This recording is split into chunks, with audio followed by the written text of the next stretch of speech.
نحمده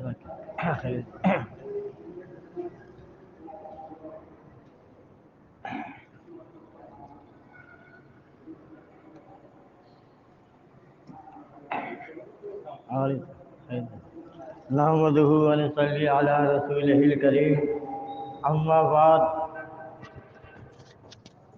اعوذ باللہ من الشیطان الرجیم بسم اللہ الرحمن الرحیم ولا تزر وازرة وزر اخرى وإن تدعو مثقلة إلا حملها لا يحمل منه شيء ولو كان ذا قربى إنما تنذر الذين يخشون ربهم بالغيب وأقاموا الصلاة وما تزكى فإنما يتزكى لنفسه وإلى الله المصير وما يستوي الأعمى والبصير ولا الظلمات ولا النور ولا الذل ولا الحرور وما يستوي الأحياء ولا الأموات إن الله يسمع من يشاء وما أنت بمسمع من في القبور إن أنت إلا نذير۔ یہ سورہ فاطر کی آیات آپ کے سامنے تلاوت کی گئی ہیں۔ فاطر فطر یفطر سے ہے، فاطر یعنی پیدا کرنے والا، فاطر السماوات والارض زمین و آسمان کو بنانے والا، زمین و آسمان کی تخلیق کرنے والا اللہ تبارک و تعالیٰ ہے۔ اسی صفت کو اللہ نے بیان کیا اس سورہ کے اندر، سورۃ الفاطر کے اندر۔ فرمایا ولا تزر وازرۃ وزر اخری، کوئی بوجھ اٹھانے والا کسی کا بوجھ نہیں اٹھائے گا۔ یعنی بتایا جا رہا ہے کہ ہر شخص اللہ کے سامنے حاضر ہوگا اور اپنا اپنا بوجھ اٹھائے ہوئے ہوں گے۔ جس نے جیسا کیا ہوگا ویسا ہی وہ بھرے گا۔ کوئی کسی کے کام نہ آئے گا کہ کوئی شخص کسی کی برائی کو اپنے اوپر لے لے، اپنے سر لے لے۔ جس نے برا کیا ہوگا وہی بھگتے گا، جس نے بھلائی کی ہوگی وہی اس بھلائی سے فائدہ اٹھائے گا، اللہ کی رحمت میں ہوگا۔ تو یہ ایک اصول بتایا جا رہا ہے کہ جس طرح سے عیسائیوں میں ہے کہ وہ کہتے ہیں کہ سال میں ایک دفعہ، ان کا یہ ایسا ہوتا ہے کہ ان کا جو بڑا مولوی ہوتا ہے، جس کو یہ پادری کہتے ہیں کہ کوئی شخص ان کے پاس جا کر وہ تسمہ لے لے، یعنی زرد رنگ چھڑکتے ہیں یہ بندے پر اور کہتے ہیں کہ اس کے سارے گناہ دھل گئے، پاک ہو گئے۔ تو یہ کسی کے گناہ از خود نہیں دھلا کرتے۔ یہ کوئی واشنگ مشین تو نہیں ہے کہ گناہ دھل جائیں گے، بلکہ گناہ معاف ہوتے ہیں اللہ کے آگے توبہ اور رجوع سے۔ جو بندہ اللہ کے آگے توبہ کرے، رجوع کرے، اللہ تبارک و تعالیٰ اس کے گناہ معاف کرتا ہے۔ وَإِن تَدْعُوا، اور نہ کوئی کسی کا بوجھ اٹھائے گا، جیسا کہ یہ کہتے ہیں کہ فلانے سلسلے میں آ جاؤ، یہ قادری سلسلہ ہے، یہ نقشبندی ہے، یہ چشتی سلسلہ ہے، اس سلسلے میں آ جاؤ تو اس سلسلے کے چشتی سلسلے میں آ جاؤ تو معین الدین چشتی تمہارا بوجھ اٹھا لیں گے، تمہارے گناہوں کو بخشوا دیں گے، ورنہ وہ خود تمہارا بوجھ اٹھا لیں گے۔ قادری سلسلے میں آ جاؤ، فرمایا ولا تزر وازرۃ وزر اخری، کوئی بوجھ اٹھانے والا کسی کا بوجھ نہیں اٹھائے گا، اسے اپنا بوجھ نہیں اٹھایا جا رہا ہوگا۔ فرمایا اگر کوئی بوجھ تلے دبا ہوا بوجھ اٹھانے کے لیے کسی کو بلائے گا تو وہ اس کا بوجھ نہیں اٹھائے گا۔ ہر شخص کو اپنی پڑی ہوگی، کوئی کسی کے کام نہ آئے گا۔ اس روز جب اللہ کے سامنے پیشی ہوگی تو ساری خلافت داری ختم ہو جائے گی، رشتے ناطے ٹوٹ جائیں گے، کوئی کسی کے کام نہ آئے گا۔ ولو کان ذا قربیٰ، چاہے وہ ان کا قریبی عزیز رشتہ دار کیوں نہ ہو۔ فرمایا انما تنذر الذین یخشون ربہم، آپ تو انہی کو ڈرا سکتے ہو جو اللہ سے بالغیب، اللہ کو دیکھا نہیں ہے، بالغیب اللہ پر ایمان رکھتے ہیں، اس سے ڈرتے ہیں، واقاموا الصلاۃ، اور اللہ کے آگے عاجزی اور انکساری سے جھک جاتے ہیں، صلاۃ قائم کرتے ہیں۔ ومن تزکا، اور جو پاکیزگی اختیار کرتا ہے یعنی کفر و شرک سے پاک ہو جاتا ہے، کفر و شرک سے طائب ہو جاتا ہے، فإنما يتزکا لنفسہ، تو اگر کوئی کفر و شرک سے پاک ہو گیا تو اس کا فائدہ اسی کو پہنچے گا۔ وإلی اللہ المصیر، اور اللہ ہی کی طرف پلٹ کے جانا ہے، یعنی ہمیں جانا اللہ ہی کی طرف سے، وہیں سے آئے ہیں اور وہیں چلے جائیں گے۔ اب آگے ایک اہم مسئلہ ہے جو اللہ نے بیان کیا ہے آیت نمبر 20 میں، 19 میں، وما یستوی الاعمی والبصیر۔ دیکھیں یہاں دو چیزوں کے درمیان ضد بیان کی جا رہی ہے، کیونکہ اشیاء کے درمیان ضد جو ہے وہ چیزوں کی اہمیت کو واضح کرتی ہے۔ مثال کے طور پر اگر رات نہ ہو تو دن کی کوئی اہمیت نہیں، دن ہو رات نہ ہو تو دن کی کوئی اہمیت نہیں، دونوں ایک دوسرے کی ضد ہے، اور ضد کبھی بھی ایک نہیں ہوتے، یکجا نہیں ہوتے۔ اگر دن ہے تو رات نہیں، اگر رات ہے تو دن نہیں۔ تو اللہ تبارک و تعالیٰ نے اشیاء کے درمیان ضد بتائی ہے۔ کیا ضد ہے؟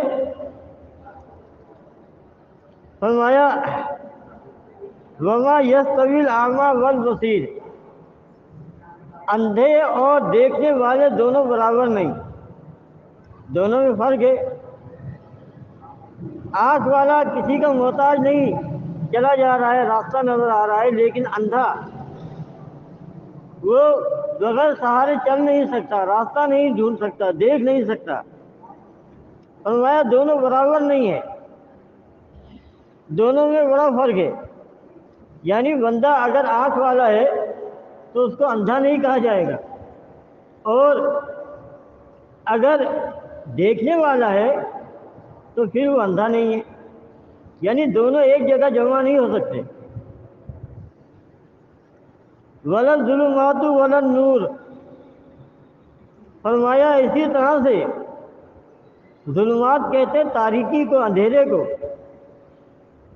لفظ ظلم، ان الشرک لظلم عظیم، شرک کو ظلم عظیم کہا گیا نا، کیونکہ ظلم کے معنی ہیں عام استعمال میں آتا ہے، کوئی کسی کے ساتھ زیادتی کرتا ہے، حق مارتا ہے، تو اس کو کہتے ہیں اس نے ظلم کیا۔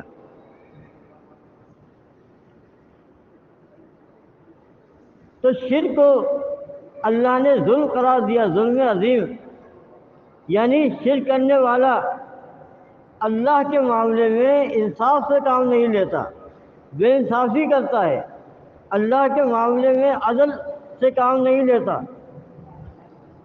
اللہ کے معاملے میں ناانصافی کرتا ہے تو اس کو ظالم کہا جاتا ہے۔ تو ظلم کے معنی تاریکی، یعنی اندھیرے میں بندے کو کچھ نظر نہیں آتا، صحیح غلط سب مکس اپ ہو جاتا ہے، اس کو کہتے ہیں اندھا فیصلہ۔ اندھا فیصلہ جو ہے یہ ناانصافی ہے۔ تو فرمایا ولا الظلمات ولا النور، اور اندھیرا اور روشنی، نور کہتے ہیں روشنی کو،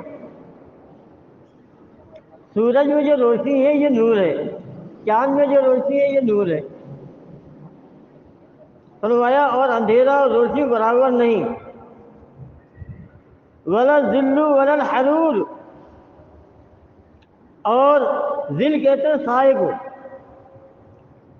اور نہ سایہ، ولا الحرور، اور نہ حر کہتے ہیں گرمی کو۔ جب دن میں شدید دھوپ کی تپش ہوتی ہے اس کو کہتے ہیں حرہ، یعنی گرمی۔ تو ولا الحرور فرمایا کہ سایہ اور دھوپ، اس کی گرمی دونوں برابر نہیں، سائے میں ٹھنڈک ہوتی ہے اور دھوپ میں گرمی تپش ہوتی ہے۔ یہی مثال دیتے ہوئے اللہ تبارک و تعالی آگے فرماتا ہے وَمَا يَسْتَوِي الْأَحْيَاءُ وَلَا الْأَمْوَاتُ۔ دیکھیں اللہ تعالیٰ دو چیزوں کی ضد بیان کرتے ہوئے اب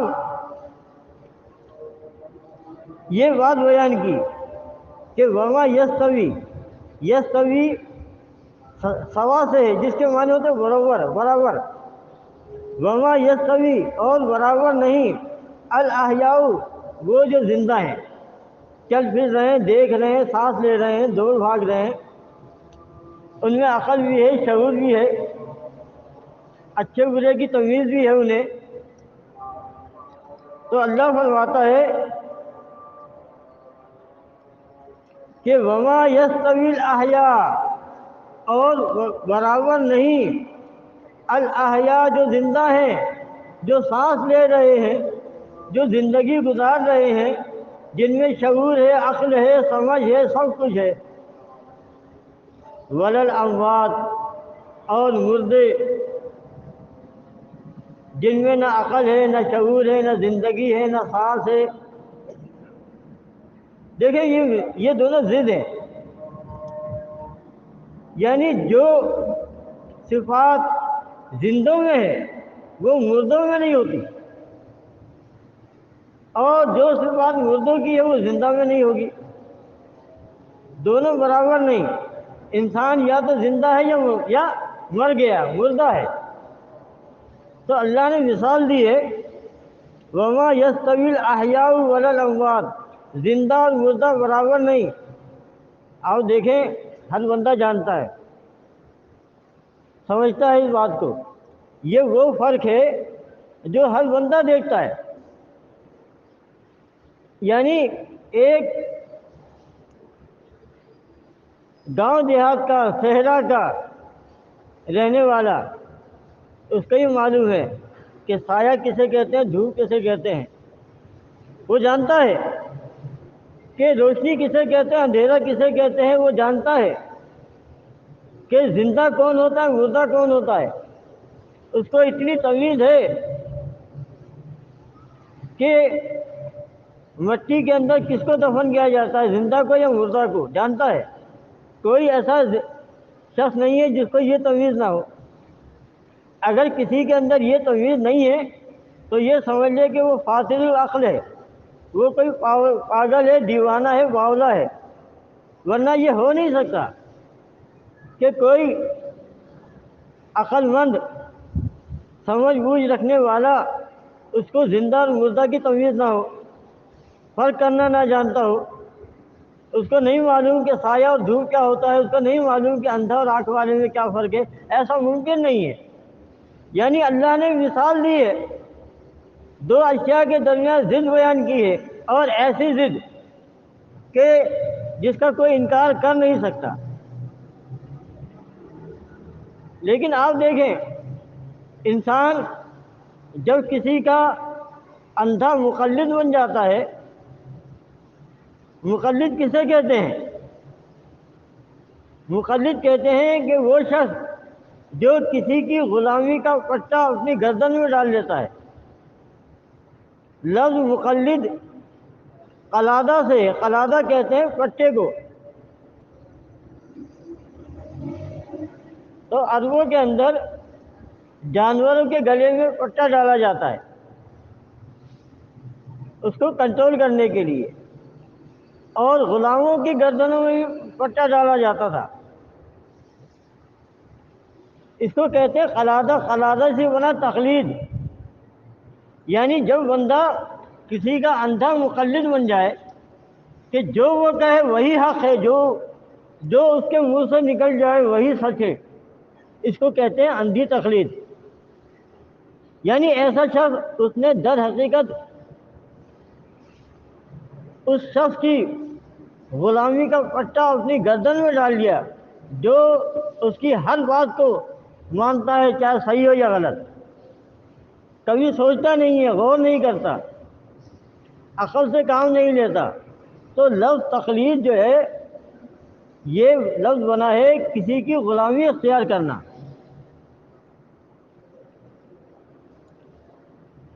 کسی کی غلامی کا پٹا اپنی گردن میں ڈال لینا ہے، اس کو کہتے ہیں تقلید۔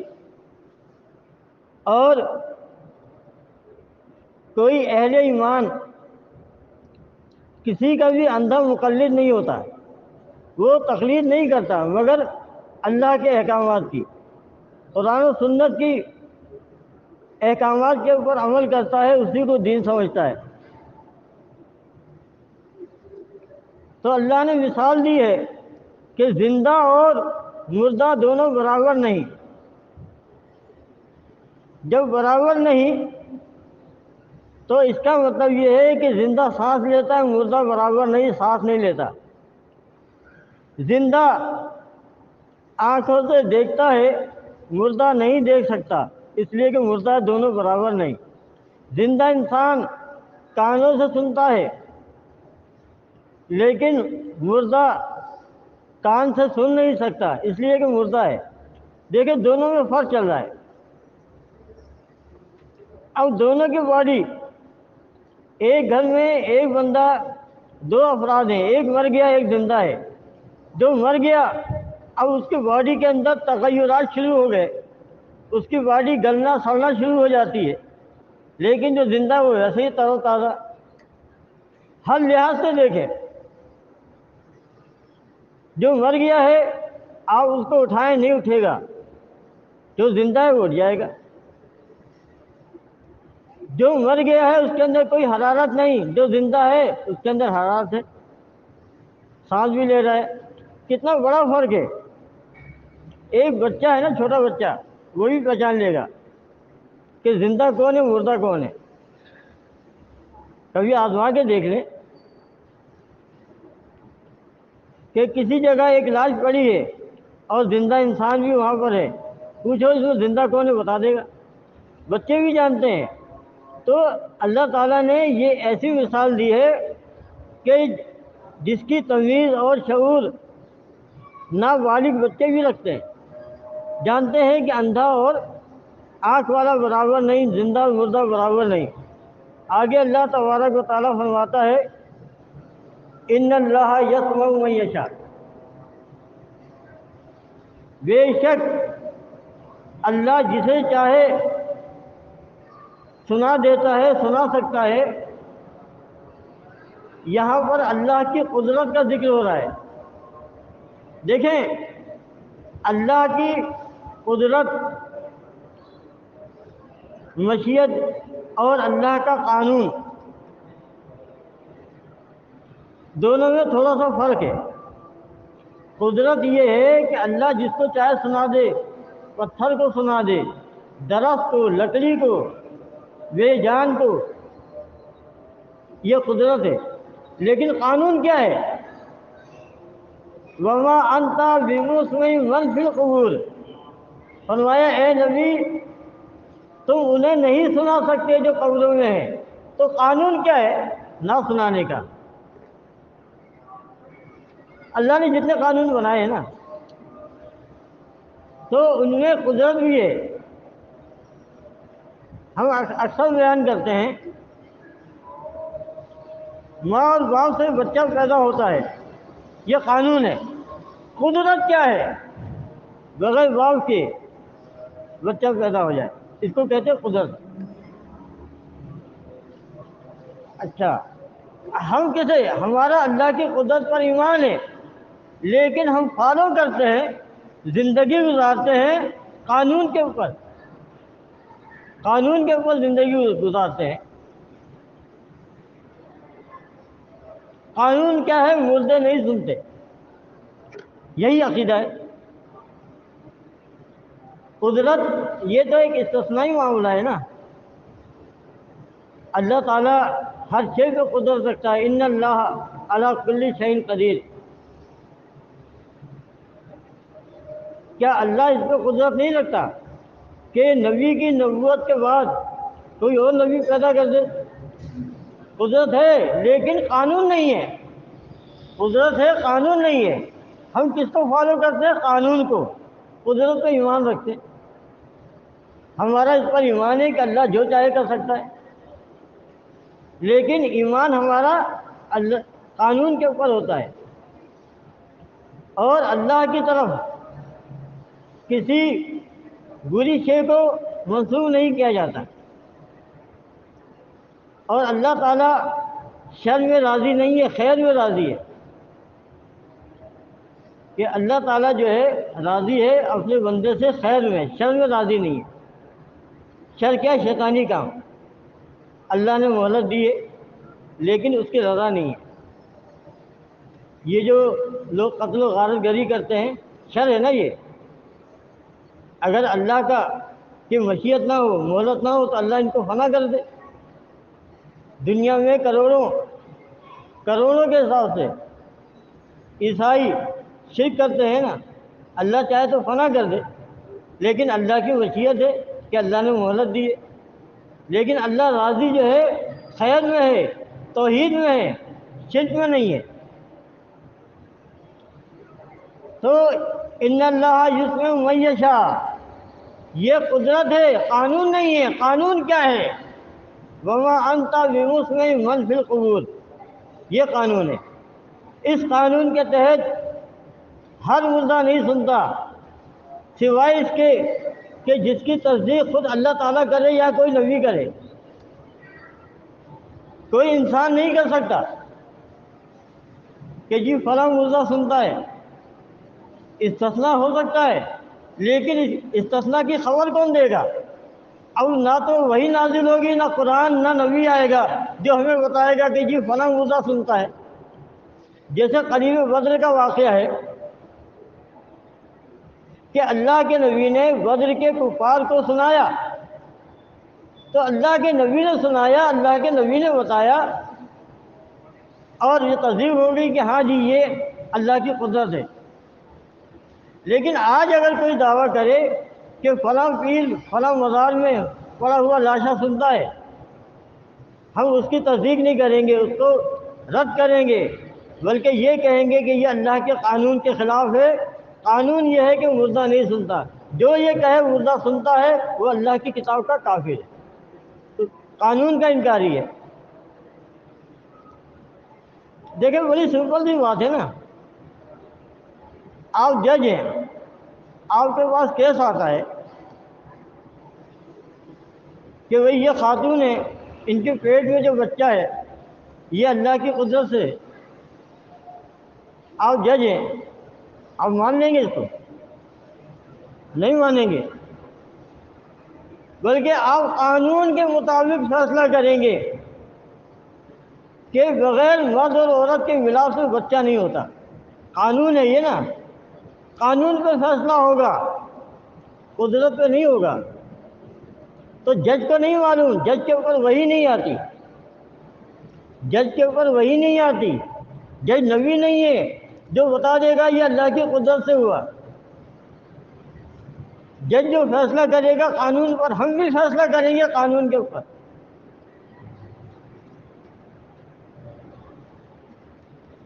نبی علیہ السلام کے پاس کیس آیا، دو افراد تھے. آپ نے کہا تم میں بعض لوگ چند زبان ہوا کرتے ہیں اور چند زبانی سے اپنے حق میں فیصلہ کروا لیتے ہیں، لیکن یاد رکھو جو مجھ سے ایسا فیصلہ کروائے گا وہ اللہ کے عذاب سے بچ نہیں سکتا. نبی علیہ السلام نے کہا کہ ہم ظاہر میں فیصلہ کرتے ہیں، نحن نحکم بالظواہر. ہم دلوں کو سینہ چیرنے والے، سینہ پھاڑنے والے، دلوں کو چیرنے والے نہیں ہیں. ہم ظاہر میں فیصلہ کرتے ہیں، تو ہم بھی ظاہر میں فیصلہ کرتے ہیں. اللہ کا فرمان ہے مردے نہیں سنتے. اب اگر کوئی کہتا ہے کہ یہ لال قلندر، پیلے شاہ، نیلے شاہ، یہ لڈن شاہ سنتے ہیں، تو ہم کہیں گے یہ اللہ کی کتاب کا انکار ہے. اگر وہ دیوبندی بریلوی اہل حدیثوں کی طرح یہ کہے کہ جی اللہ کی قدرت ہے، اللہ جسے چاہے سنا دے، تو ہم اس سے یہی کہیں گے کہ تمہیں کیسے پتا چلا کہ اللہ نے اس کو سنایا؟ کیا تم پر وحی آئی ہے یا تم پیغمبر و نبی ہو؟ ہم اس کا انکار کریں گے. ہم قانون کے مطابق فیصلہ کریں گے. دیکھیں دین بہت آسان ہے، مشکل نہیں ہے. آپ ہر معاملے کا فیصلہ قانون کے مطابق کرتے ہو نا. قانون کیا ہے کہ جی یہ 1000 کا نوٹ ہے. آپ بھی دیکھتے ہو، ہم بھی جانتے ہیں، بچے بھی پہچان لے گا 1000 کا نوٹ ہے. اب اگر کوئی یہ کہے کہ بھائی یہ نوٹ رکھ لو 1000 کا، مجھے اپنا مکان دے دو، اللہ کی قدرت سے یہ 10 لاکھ کا ہو جائے گا، آپ مانو گے؟ نہیں مانو گے. سوال ہی پیدا نہیں ہوتا. وہ لاکھ قدرت کا حوالہ دیتا رہا، ان اللہ علی کل شیء قدیر. آپ نہیں مانو گے. کیوں نہیں مانو گے؟ اس لیے کہ قدرت میں ہمارا ایمان ہے. لیکن اسے کیسے پتا چلا کہ اللہ تعالیٰ اس کو 1000 کے نوٹ کو 10 لاکھ میں تبدیل کر دے گا؟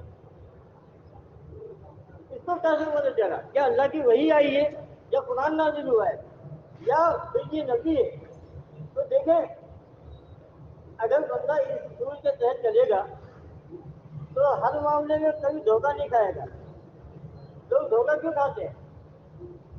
جب دین کا معاملہ آتا ہے تو یہ بھول جاتے ہیں، اندھے ہو جاتے ہیں. یہ سب کہتے ہیں.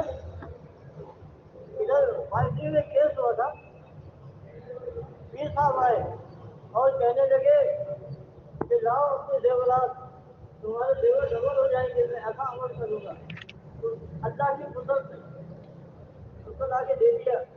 کہا کہ منہ ادھر پھیر کے آنکھ بند کر کے کھڑے ہو جاؤ، سورج سے نہیں دیکھنا، ورنہ یہ تمہارا سونا ضائع ہو جائے گا.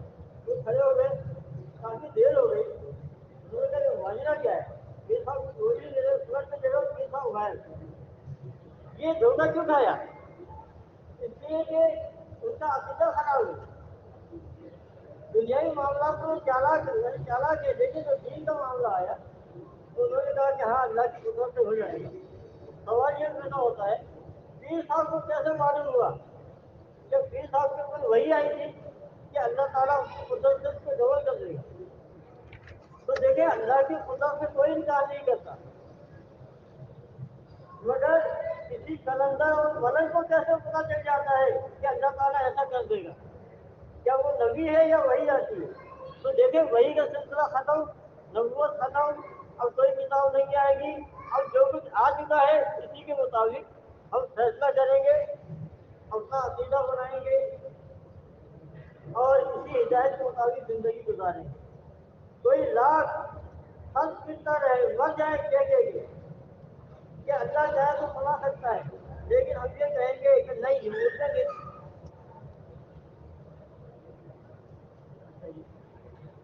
تو ہم یہی کہیں گے کہ یہ اللہ کا فیصلہ ہے، قانون ہے، مردے نہیں سنتے۔ یہ موجود مر جائے ہر پڑک کے پورا زور لگا لے موسیٰ کو زندہ کرنے کا، لیکن ہم یہ کہیں گے قرآن کے مطابق کہ مردے نہیں سنتے، یعنی ہم ماحول قانون کے اسی دن فیصلہ کریں گے۔ کہنے کا مطلب یہ ہے کہ اللہ تبارک و تعالیٰ نے واضح کر دیا کہ اللہ کی قدرت اپنی جگہ، لیکن قانون یہ ہے وما انت بمسلم من فی القبور۔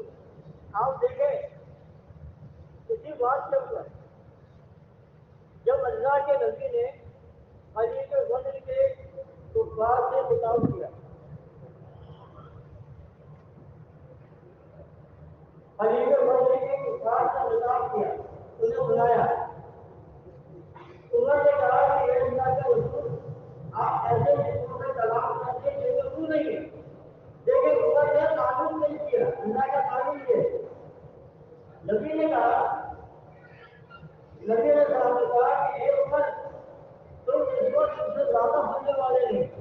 اللہ کے نبی نے اللہ کے قدرت کو پیش کیا، نبی ہے وہی آدمی، ان کی بات مانی جائے گی۔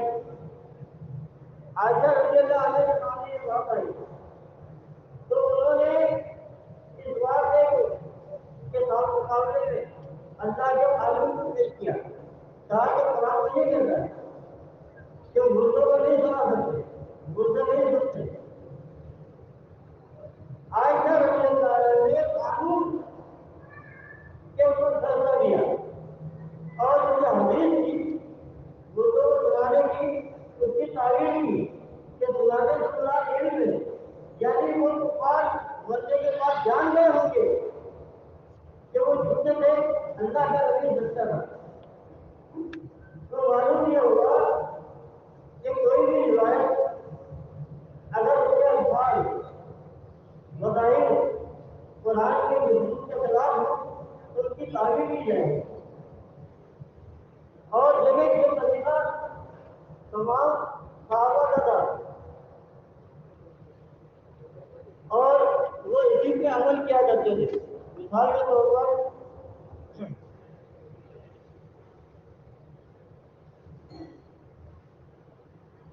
حدیث میں آتا ہے کہ صحابہ بیان کرتے ہیں کہ رسول اللہ صلی اللہ علیہ وسلم ہمارے درمیان موجود تھے، آپ پر قرآن نازل ہوتا تھا اور آپ ہی اس کی تعویل بتایا کرتے تھے، اور وہی اللہ کے نبی اس کی تعویل سب سے بہتر جاننے والے تھے، اور اللہ کے نبی جو بھی عمل کرتے ہم بھی اس کے اوپر عمل کیا کرتے تھے۔ پھر ایک حدیث آتی ہے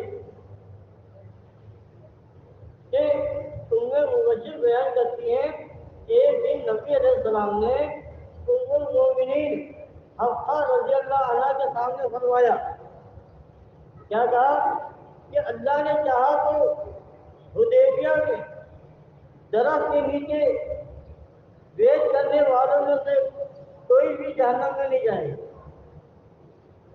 اللہ کے نبی نے کہا یہ حدیبیہ کے جو مقام پر جب عثمان رضی اللہ عنہ کو اللہ کے نبی نے مکے بھیجا تھا سفیر بنا کے، تو انہوں نے ان کو ارسٹ کر دیا تھا اور یہ خبر پھیل گئی تھی کہ عثمان کو قتل کر دیا گیا ہے۔ تو اللہ کے نبی نے ایک درخت کے نیچے بیعت لی تھی کہ ہم عثمان کا بدلہ لیں گے۔ تو اللہ تعالیٰ نے آیتیں نازل کی کہ اللہ سے راضی ہوا جنہوں نے بیعت لی تھی۔ تو اللہ کے نبی نے کہا کہ اگر اللہ نے کہا تو درخت کے نیچے بیعت کرنے والوں میں سے کوئی بھی جہنم میں نہیں جائے گا۔ ام المومنین حفصہ نے کہا کہ یا رسول اللہ، اے اللہ کے رسول بالکل جائے گا؟ اس پر آپ نے انہیں ڈانٹ دیا۔ تو حفصہ رضی اللہ عنہ نے قرآن کی یہ آیت پڑھی، وَإِنَّ مِنْكُمْ إِلَّا وَارِدُهَا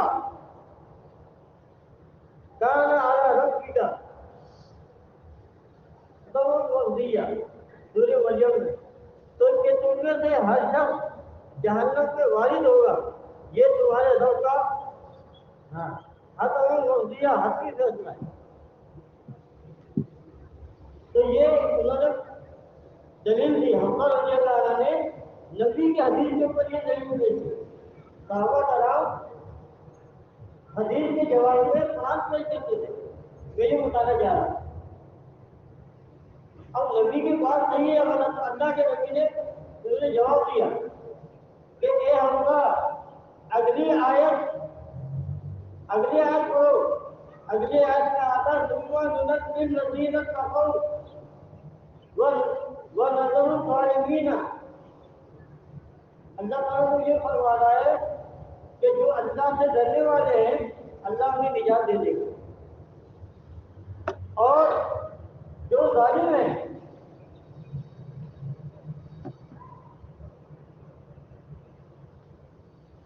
وَنَذَرُ الظَّالِمِينَ فِيهَا جَثِيًّا، اور جو ظالم ہیں اسی کے کافر ہیں اللہ تعالیٰ انہیں گھٹنے کے بل گرا ہوا چھوڑ دے گا۔ تو اللہ کے نبی نے اپنی بات کی توجیہ کی، حفصہ رضی اللہ عنہ نے قرآن پیش کیا۔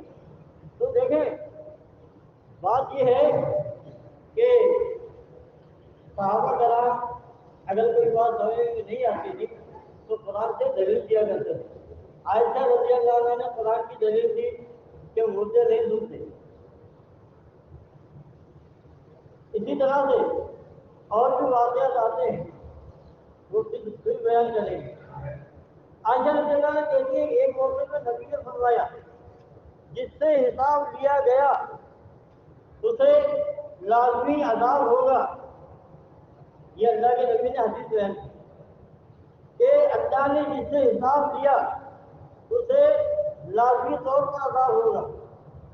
عائشہ رضی اللہ عنہ کہتی ہے میں نے کہا یا رسول اللہ، اللہ نے قرآن میں اہل ایمان کے بارے میں کیا نہیں فرمایا فَسَوْفَ يُحَاسَبُ حِسَابًا يَسِيرًا، کہ اللہ تو کہتا ہے کہ اہل ایمان سے اللہ آسان حساب لے گا۔ تو نبی علیہ السلام نے کیا کہا؟ فرمایا یہ تو جو میں نے کہا ہے یہ تو سرسری کچھ جج ہوگی، لیکن جس سے اللہ حساب لے گا وہ مارا گیا۔ یعنی جس سے اللہ نے پوچھ گچھ کر لی، اس سے پوچھ لیا کہ تو نے یہ کیا کیا، وہ مارا گیا۔ تو دیکھیں اللہ کے نبی اپنی حدیث کی وضاحت کر رہے ہیں، اور صحابہ کرام حدیث کے مقابلے میں قرآن پیش کرتے تھے۔ اسی طرح سے ایک واقعہ اور بھی آتا ہے جس میں یہ ہے کہ اللہ کے نبی نے لہسن کو، پیاز لہسن ہے نا، اس کے لیے کہا کہ اس کو استعمال نہ کیا کرو۔ صحابہ نے کہا کہ ہم لوگ تو کھاتے پکاتے ہیں اس سے، تو اللہ کے نبی نے کہا کہ میں اسے حرام نہیں کہتا، لیکن اس میں تو وہ آدمی اس کو پسند نہیں کرتا۔ اللہ کے نبی کہتے ہیں مجھے اللہ نے یہ اختیار نہیں دیا کہ اپنی طرف سے کسی شے کو حرام کر دوں، یا کسی حلال شے کو حرام کر دوں، یا حرام کو حلال کر دوں۔ تو الفاظ یہ ہے وَإِنِّي لَسْتُ أَعْلَمُ حَلَالًا وَلَا أَعْلَمُ حَرَامًا وَلَكِنَّ وَاللَّهِ لَا، بلکہ مجھے اللہ نے یہ اختیار نہیں کیا۔ ایک روایت اور آتی ہے کہ نبی علیہ السلام کی صاحبزادی فاطمہ رضی اللہ عنہا علی رضی اللہ عنہ کی نکاح میں علی رضی اللہ عنہ دوسری شادی کرنے لگے۔ وہ ابو جہل کی بیٹی سے شادی